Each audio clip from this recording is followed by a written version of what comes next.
എവറസ്റ്റിന്റെ മുകളിൽ പോയിരുന്നിട്ട് ചെറിയ സ്വപ്നങ്ങൾ കാണുമ്പോൾ നിങ്ങൾ എന്റെ ജന്മനാളായ പാലക്കാട്ടുമലയിൽ ഇരുന്ന് സ്വപ്നം കാണുന്നതിനേക്കാൾ വലിയ സ്വപ്നങ്ങൾ കാണാൻ ശീലിച്ചിട്ടുണ്ടാവും. ആ സ്വപ്നത്തിന് സ്വാഭാവികമായിട്ടും വലിപ്പം ഉണ്ടാവും. എന്നെ സ്വപ്നങ്ങൾ കാണാൻ പഠിപ്പിച്ചതൊക്കെ ഈ യാത്രകളാണ്.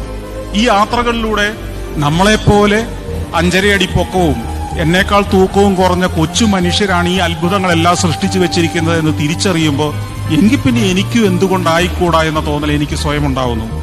നമ്മളെക്കാൾ കൊച്ചു മനുഷ്യരുടെ ഒരു സമൂഹത്തിൽ ജീവിച്ചുകൊണ്ട് അവരുമായിട്ട് മല്ലയുദ്ധം നടത്തുന്ന ആളുകളാവുമ്പോൾ നമ്മുടെ സ്വപ്നങ്ങളും അവരുടെ സ്വപ്നം പോലെ ചെറുതായി പോകുന്നു. അതാണ് നമ്മൾ യാത്ര ചെയ്യാത്തതിന് സംഭവിച്ചു പോകുന്നത്. നമ്മളെക്കാൾ ചെറുതായ മനുഷ്യരുമായി കലഹിച്ച് ജീവിച്ച് തീർക്കാതെ വലിയവരുടെ ലോകത്തേക്ക് നടന്നു ചെല്ല്. എന്നിട്ട് അവര് കണ്ട വലിയ സ്വപ്നങ്ങളുടെ ഭാഗമാവുക, ആ സ്വപ്നങ്ങളുടെ ഷെയർ ഹോൾഡർ ആവുക. അതിനേക്കാൾ വലിയ സ്വപ്നങ്ങൾ നമുക്കും സാധ്യമാണെന്ന ആത്മവിശ്വാസം വളർത്തുക. അത് മാത്രം മതിയെന്ന് എനിക്ക് തോന്നുന്നു.